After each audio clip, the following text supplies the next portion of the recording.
I believe pretty strongly that artists, myself in particular, our job is to present the reality as we see it, and it is pretty much for other people to interpret.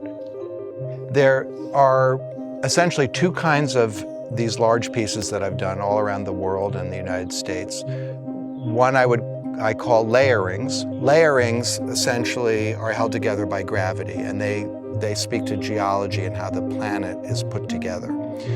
Containers are more like you and me. We are biological, and if you picked one of us up and threw it in the air, we would land pretty much intact, unlike a layering, which would fall apart. So a container means that you can have a more complex form. Instead of paper, in this case, we're using plastics, and that is what we're doing in Rhode Island. The collaborative aspect is really important because I don't live in city A or city B.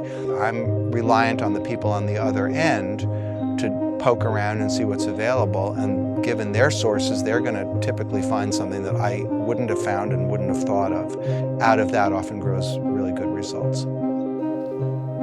It's very clear to me that without articulating the form and making it aesthetically powerful, you know, just piling a bunch of, for lack of a better word, trash out there to make a statement is not going to move anybody. Whereas if you can articulate it into a form that's beautiful and surprising, they're going to say, that's beautiful and surprising. What does it mean? There's something about the notion that everything we make and everything we do eventually goes back into the earth. The notion that we are the smallest moment in time, and all the things that become manifest because of us, the houses we live in, the cities we build, it all goes away at some point. The reality I see in the world is that there's too much plastic and too much rubber and too much paper, but it all happens to have a certain kind of beauty.